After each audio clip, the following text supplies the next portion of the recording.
everybody. Welcome to the Write or Die Show. I'm your host, Randi-lee. On the show, we interview other writers and we talk about mental health from their personal journeys. If you have not already hit that like and subscribe button, go ahead, do that now so that you never miss an episode. Hello. I know I look so different now. I am going with this blonde thing. Let me know if it works. So today on the show, we are going to be speaking with DC Chase. Hello. Hey, Randy. Thanks for having me. And where are you visiting us from? I live in Pittsburgh, Pennsylvania. Okay. I know where Pennsylvania is. I am very geographically inept. Yeah, no, it's not worse than me, I can guarantee you. But yeah, same here. People will ask me for directions. I'm like, oh, you don't want my directions. So tell us a little bit about who DC Chase is.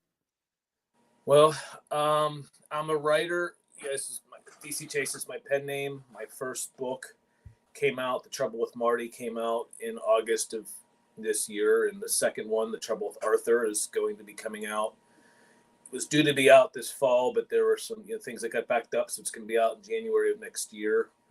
And I'm excited about it because, being an indie author is very difficult. Obviously, it's like starting your own business, perhaps a little bit like doing your own podcast. You're trying to get an audience. You're trying to get people to see what you're doing, to have passion about it, and be excited about what it is that you're presenting. So I say I'm a little indie author, but the story, the novels themselves and the writing isn't small. It's just a question of and that leads into the discussion we're going to have about anxiety and stress and those types of things, because it's like, how much can you keep putting into it? You have so many bad days doing this in terms of, oh boy, no one's buying a book, no one's doing this. Should I keep? You second guess yourself 1,000 times. So that kind of probably leads into, a little bit of the discussion in terms of what would create stress or anxiety. Oh, for sure. Yeah, and we're going to get there. But that's what you do. Who are you? Well, I mean, my real job, I work for the government, and, this is like a side thing I'm trying to get started. I'm somebody who's very introverted, who doesn't really talk to too many people, just based off of the way my personality is. So I guess you can consider myself, even at my age, I'm still somebody who's shy, but I think it works for me. And I'm just somebody, it's like everybody else out there who's got a passion and a dream to do something. And we're trying to find whatever mechanism and whatever ways that we can try to achieve that. At this stage of my life, I'm almost 50. So you get to a point where you're like, if we're going to do something, it better be soon, because you get to the point to where, you get to the age where you're like, I don't, other things start to become more important, or more of a focus. And I'm very grateful that I can do this in my spare time and try to make a go of this. Awesome. So, all right. When did you start writing? Well, like I said, I live in Pittsburgh, but at the time, going back to 2006, to work for the Commonwealth of Pennsylvania, which is who my employer is, Harrisburg is actually our state capital, not to be all geographically involved, but so I went there, and I didn't really know anybody, obviously, in the isolation. I'm like, oh, this is kind of my thing. But some of the people I worked with were challenging, and it's going to sound strange, but even in a real 9-to-5 job, the bullying and some of the stuff that went on with some of the people that were supervised. That is not strange. We have definitely talked about workplace bullying on this show. Oh, yeah. It is a very, very real thing. Oh yeah, and it so kind of is a way to relieve stress and anxiety. I started writing in the summer of 2006, and wrote for about 4 or 5 years under my own name. Didn't release anything. It was more of like I wasn't sure how I was ever going to release material at that point, because I wasn't all into I didn't realize all the options available to indie authors. But at any rate, that was the genesis of kind of how it all began. And oddly enough, from 2011 to 2020, I really didn't write anything. Other things took over. But during COVID, oddly enough, I'm sitting here like most people with nothing to do. I kind of picked it back up, Yes. and here we are. Okay. So you were talking about, as an indie author, and I am also an indie author. If you didn't know that, there's my books behind me. Um, and it's totally true when you're writing and you're like, oh, nobody's buying, or oh, only one or two people are buying, and you're not getting good feedback, or sales haven't been going what you hoped they would be going. It does get pretty stressful. Yeah, absolutely. So how do you deal with it? When have you experienced that? Well, the past couple of weeks, I've actually gotten a couple reviews. It's taken some time, but newer reviews, and even stuff like that was a good boost. At this point, I look for any kind of positive reinforcement as a sign to keep going. But at first, yeah, it was, it's a struggle. It's not easy for somebody like me who tends to give up on things if I don't just have some sort of success with it. It's been a real challenge to me to find new ways to keep this going. And I think that's it, is to say, okay, if plan A didn't work, okay, well then what are we going to do next? What else can we try to figure out to make it work? Some other ideas, what are other authors doing? But it's somebody who suffers from anxiety and stress like I do. Yeah, it definitely, like, I'm in this not to be stressed out, right? I'm in this to have fun with Right? it. Because it's fun and you love doing it. Yeah, and then when it leads to, oh my God, I'm having the same problems I'm having in my day-to-day life. Why, you know what I mean? So you kind of got to pick your spots. Sometimes I've just gotten away from it, Yep. let it breathe for a little bit, and then come back to it and see what we're going to do. And I think that's where I'm at so far. Okay. And so I definitely have done that right now. Actually, I wouldn't say I'm taking a break from writing. Definitely not that. I'm just letting the next story percolate before, like, I don't want to push myself to do it, right? Like, I just released some stuff this year, so it's kind of like breathe for a minute, Mhm. try to push what you've already written, because I think that's a question that I know I get asked a lot on shows is, well, what are you writing next? What are you writing next? And yes, I'm sure we are always writing something next, but that's a lot of stress to put on ourselves. Mm-hmm. Absolutely. So, how do you deal with that when people are like, "Hey, what are you doing next?"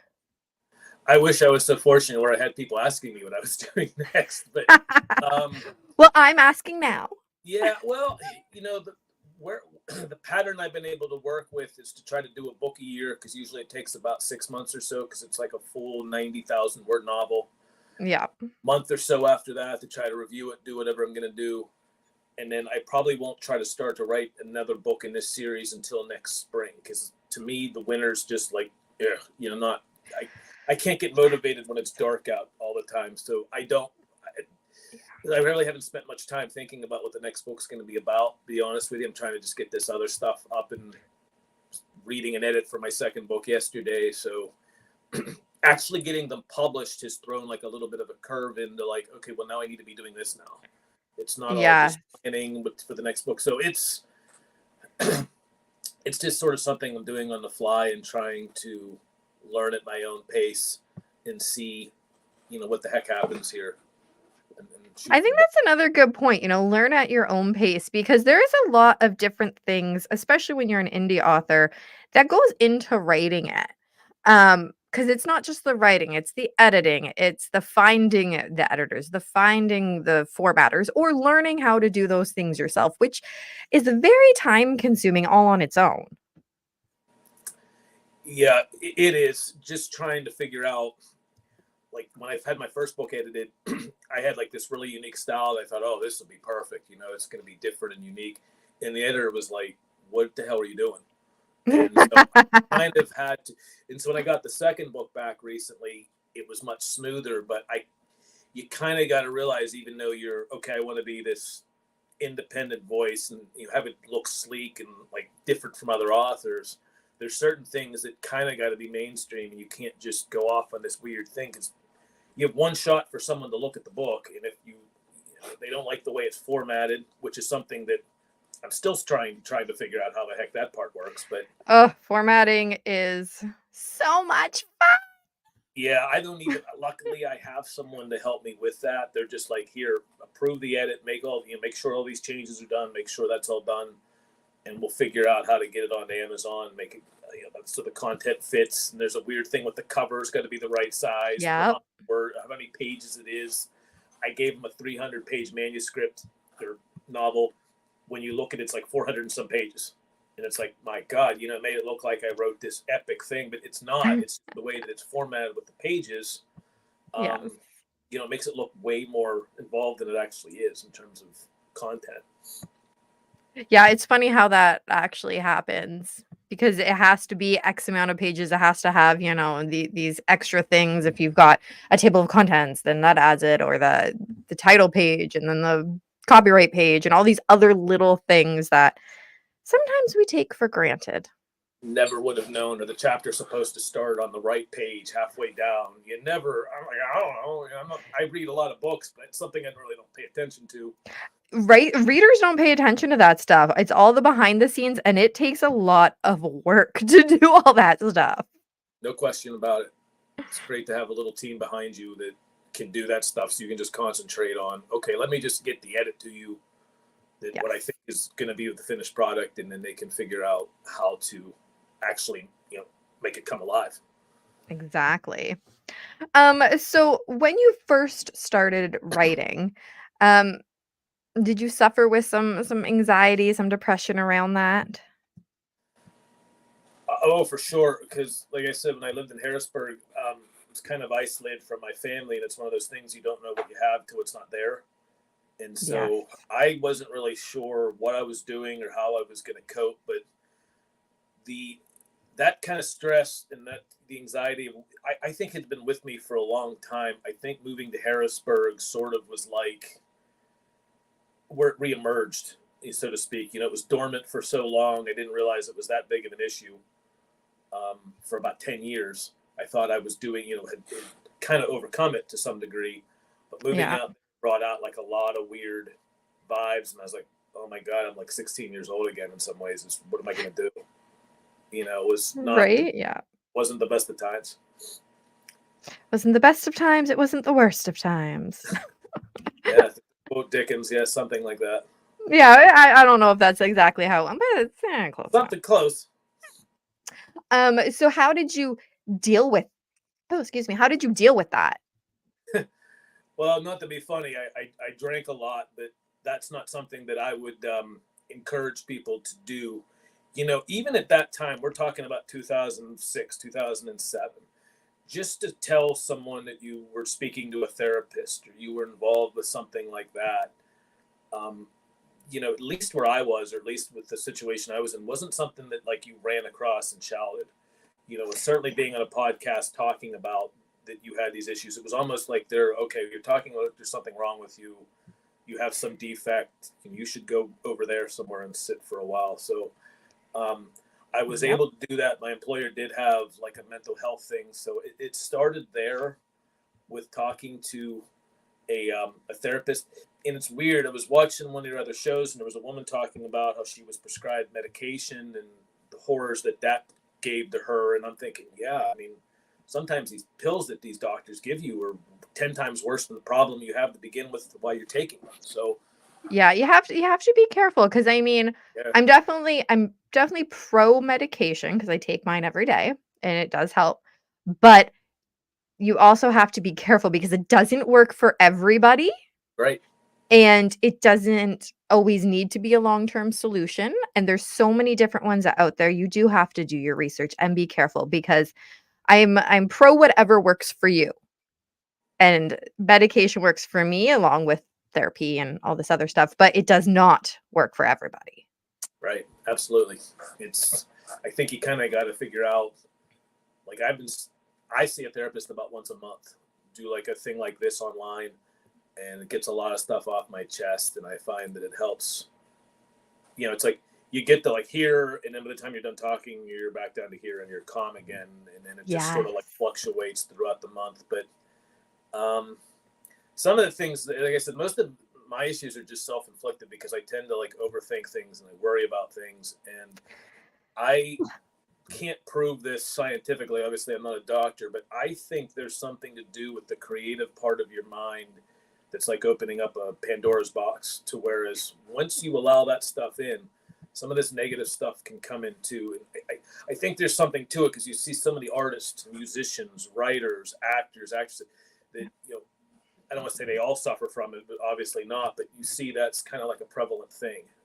Yes. And sometimes not to say I'm obviously not in that category, so to speak, but to me, there is something when you allow that creative thing to come in, or that you're blessed to have it. I don't know necessarily if it comes in, but if you're able to access it, I do think there's a price that you can pay if you're not careful and don't harness it correctly. It's weird. I know that sounds strange, but it is. No, I think I get where you're going with it. Imagination can kind of go awry in a sense. Absolutely. Right? Absolutely. Especially I know when my depression likes to yell at me. It is very creative, the things it comes up with for telling me that I am or that I should do or whatever. And yeah, we have to be careful that, especially if you're writing a book with certain, like, depending on your characters, right? A lot of times, for writing a book about with a character that has, say, depression or is really mean or something like that, it can take a toll on yourself. Just like, kind of like method actors, right? And you take on the persona Yep. of your actual character. That's what it is. That's what it's like when you're writing. You actually take on this persona of your characters as you're writing. Like, there's so many times I've talked to a writer and they say, the character wrote itself. I just put the words on the paper, but the story wrote itself. And that's, it's taking its toll on you. So you do need to talk to somebody and get it out if that's required. Yeah, absolutely. I never even thought of it in that terms, but yeah, you're right. Sometimes your character will, I don't want to say like adapt your personality or you adapt your personality to that, but it's weird just the overall feeling you have and where you're at mentally when I'm writing a story and when I'm involved in the process and the day-to-day thing is to like this time of year where I'm not writing. Like I'm more anxious now. I'm probably have more anxiety now because instead of thinking good things about the book, I'm like, oh boy, what if this happens? What if this, so it's you take it for what it is and try to do the best you can with it. Exactly. I like that. You just do the best that you can. I always like to say you do the best that you can with the information that you have at the time. Yeah, that's good advice for sure. It's one of my favorite things to say and to remember. Okay, so I like that you kind of take that you know yourself well enough to know that you need to take kind of a winter break. Because winter is often a much harder time for people that are struggling. No question about it.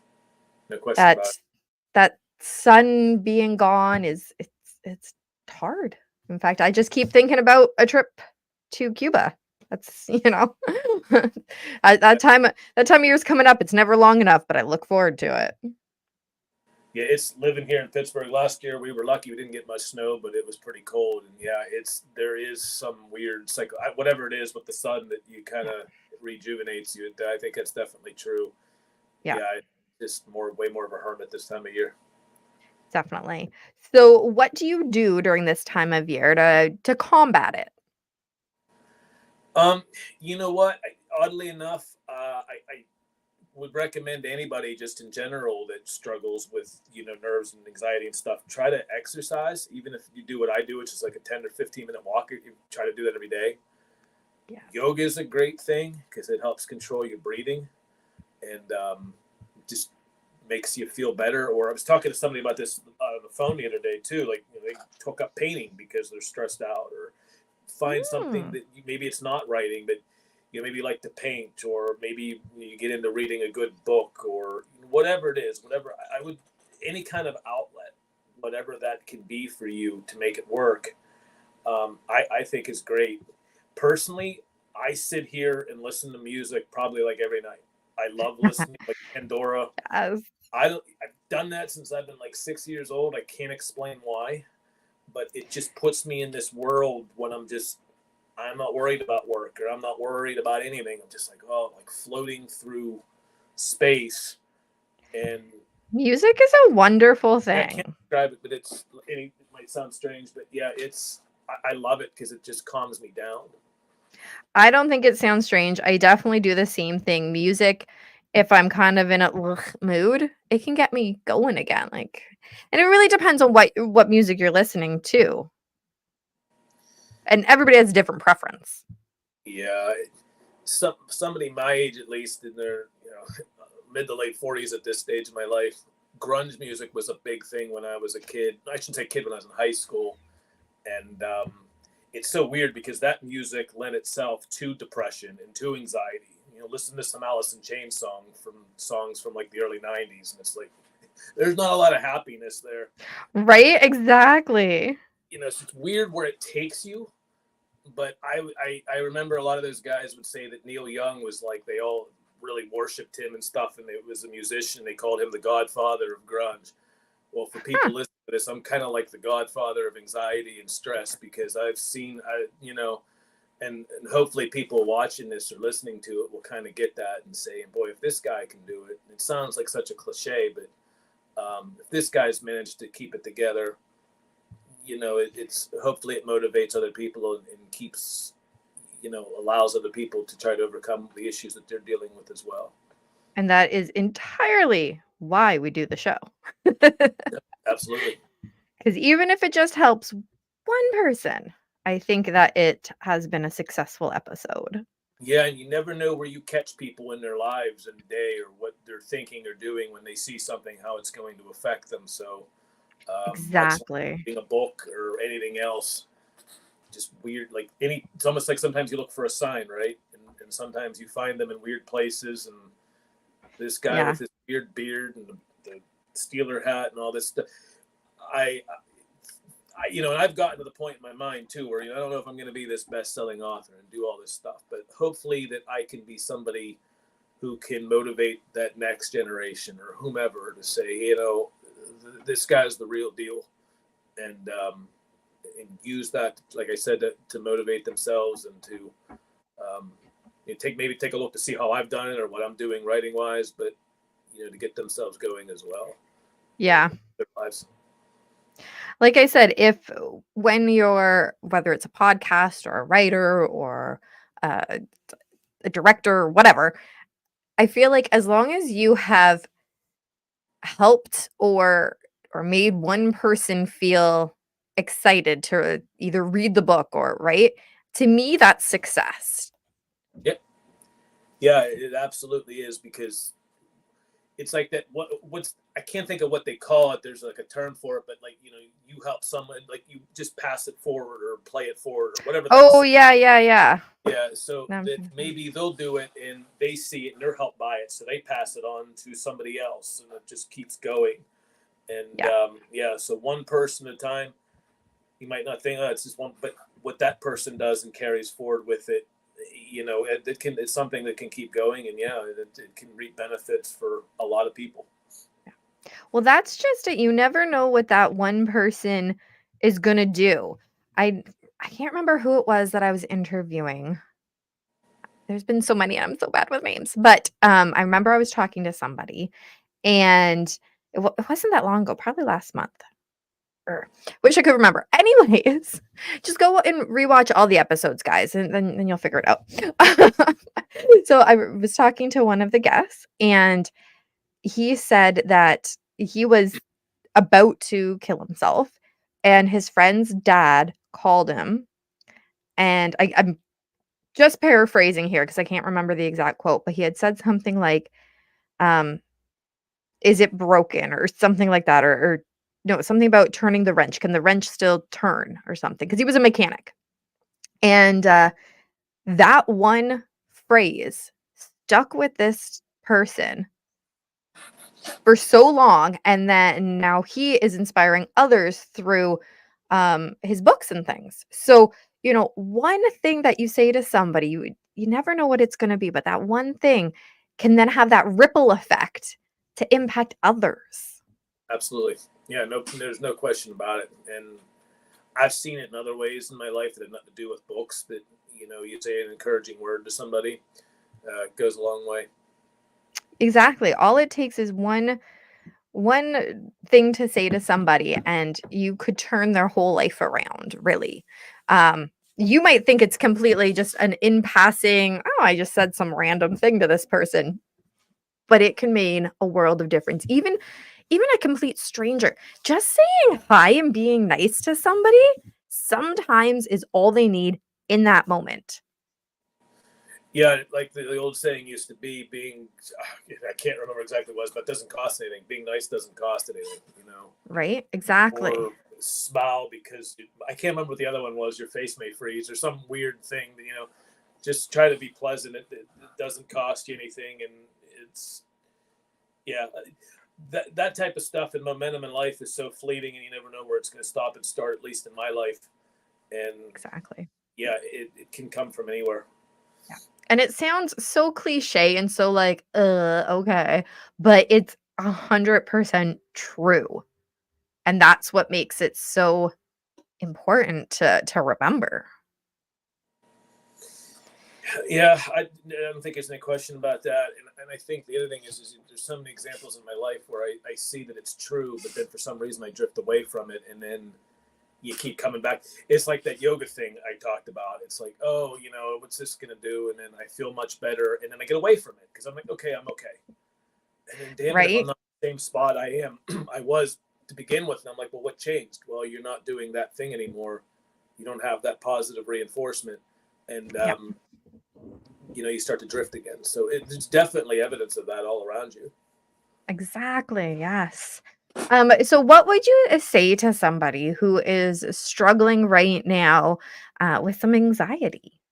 The first thing I'm going to do is close this blind for a second because I really apologize. It's very bright. It's blinding me. No. Yeah, I mean, the 2 hours of sun we get here a week, so I apologize for that. But somebody who's struggling with it, I think we talked a lot about stuff like that. Try yoga, exercise, find your own little routine, something positive that keeps you feeling good about what you're doing, that something positive to look forward to.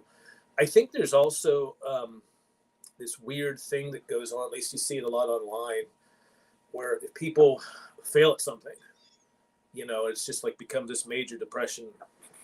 My girlfriend's son's in his mid-20s, and he's pretty well adjusted now, but when he was in high school, I mean, that's all, he had a bad day. It was like, well, the world's over. What do we do? And I think it's important for, especially I think younger people, to say, hey, there's that weird saying that you always used to hear, well, oh, failure's not an option. And I think that gives people the wrong idea, because when you think about it, when you do something, especially when it's new, failure is probably the most likely thing to happen. And Yes. some of the most important lessons in your life is if you're failing at something, which I think will lead to these anxieties and feeling of less than, and oh my God, it gets depressed, makes you feel depressed. But I think you learn so much when you fail and when you're struggling, to how to come up with different ways to, I think you can look a lot of people in society. I guarantee you they didn't succeed the first time. Plug in whatever actor or musician or whoever you want to throw in there. I guarantee you they didn't succeed right out of the box. Yeah, there's a saying. Yeah. You only fail if you stop trying. Don't ask me who said it, some famous person sometime. But I think it's really important, if you're going to say failure is not an option, then to remember that failure only occurs if you stop trying, because you're going to mess up. You're not going to do whatever it is you're trying to do or learn 100% of the time, correct 100% of the time. You're going to make mistakes. You're going to mess up. Yeah, I mean, at least in my life, you're going to mess up way more than you're going to have success. But I think to me, that's just a big lesson overall. And I think that will, just people that have general feelings of, what makes them depressed or how they get this way. Maybe they're not having success with something is what brought it all on in the first place. So I think that's a really good lesson to keep in mind for people that are struggling with it. And if it's that bad, definitely seek, a therapist, seek a professional. If those other things don't work, and don't let it get to the point where it just overtakes your life. Yeah. You know, that's when you start to get into a dark area. But in today, you know, what's weird, especially, it's so weird how things have changed. Like when I was in high school, that was not, like I said, that wasn't something you would, oh, you have to go see my therapist. It was not something you would tell your friends, if I had friends. But these days, you can go online. There's this teledoc, this. You know, there's so many ways. Right? Yeah, it's not like this little stigma thing in the background where you have to go hunt somebody down. There's so many avenues that are open for people who need help, and it's the mental health stuff. To me, I mean, you see so many things about people's physical health. To me, mental health is just as important, if not more, in my opinion, because it will break your physical health down, and it will lead to problems that you're not even associating with. You know, why is X, Y, and Z happening? And maybe because your mental health is so bad that your physical health is starting to be affected. So, to me, I'd encourage anyone, if those like little tips and things aren't quite getting it to where you need to be, definitely don't be afraid to reach out to somebody who does that for a living, because there's a lot of good people out there who can help help you sort through stuff. And at least in my life, I found that things are never as bad as I think they are, or they're going to be, and things are just never as good as I think that, it's like, oh, so it's kind of just stay in the middle, and I think that helps. But yeah, if it's that bad, definitely reach out to a professional and have them help you. Excellent. I like that. I really like that you were talking about the failure thing, because as much as we've had a ton of episodes, and I'm sure that's come up, it doesn't come up as often as it should. That's why I love talking to different people, because everybody's got a different opinion. It's so great. So now let's talk about your books. I know we've already been talking about them a little bit here and there, but remind us again, what are they called? Where do we find them? What are they about? Give us the overview. The Trouble with Marty, the series, the overall series that the books are, that was a series of novels, was called the Hot to Trot series. So it's kind of like this,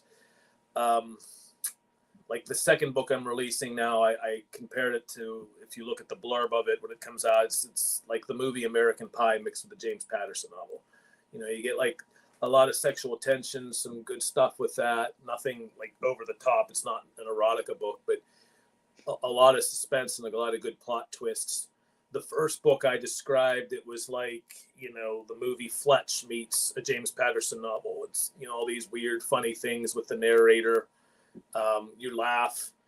It's like it's a murder mystery. It's suspenseful, but it's still funny, which is an odd combination. And those books, the first one's available on Amazon, like probably most others. Everyone else's books probably are on there. The second one, like I said, The Trouble with Arthur, is going to be out in January, I believe January 12th. And it's, they're light reads. They're meant to make you laugh. They're meant to take your mind off of stuff, but there's still really good mysteries. And I think they're different. I mean, you find your own little niche in who you are as a writer. And we haven't had many reviews, like I said, but the ones I've had have been like the people that are reading it it's like I wrote the reviews for them. They're getting it. They're thinking what I wanted people to get out of it is what they're getting out of it. So that's a good feeling. That is. It's just something different. You can, social media stuff is at DC Chase Novels. You can find me there on Twitter and Instagram and a little bit of Facebook. Yeah, if you want to find out more. And it's, and that's another thing. Talk about leading a depression. Oh boy, if I finally get a review, and what if it's a 2-star? It's well, what I always try to remember is is every book has an audience, but the people who are reading and picking it up might not be the audience that you want. So those lower star reviews, they're probably honest, but absolutely. the book just wasn't designed for them. Right? And that's okay. That is so okay. Oh yeah, absolutely. And I just think, like with anything else, doing the books or doing whatever you're doing, if you're not having fun with it anymore, it becomes more of a job, and maybe it's time to take a break or do something else, because that's the whole purpose of the show, is trying to avoid those moments and avoid having those feelings. And unfortunately, doing things you enjoy doing or having a lot of fun with them, part of the allure of doing it is being able to walk away from it and then come back. And like I said, I went 9 years in between writing anything. So sometimes if things are meant to be in an odd way, or however it manifests itself, again, that's something that's like, sounds like a cliche, but it's, at least in my life, it's true. If it's meant to be there, it's meant to be. I totally agree. I love that. So any last words before we say goodbye?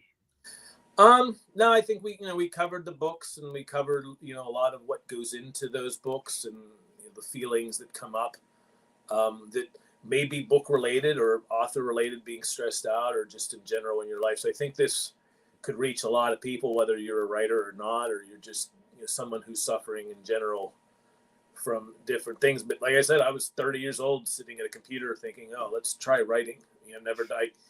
I really had never tried that before. So if somebody's in that position, maybe you find that something you want to get into, or any kind of creative outlet. Don't think it's something that has to be. That's the thing that I did when I was a kid, when I was in high school. I was so isolated. I should have just dropped out when I was like 16. The mistake I made was I kept going. Yeah, school is not for everyone. No, and I think that's the thing. I carried those feelings of not being good enough or less than forever. And I'm in my late 40s, and I still deal with that to a degree. So younger kids, whatever age these people are listening to it, even if whatever age they are, don't make the assumption of that you have forever to do something. Time goes by real fast. Oh, yeah. And so if you're passionate about something, don't let previous failings or things that have gone wrong stop you from pursuing what you want in life. Don't be afraid.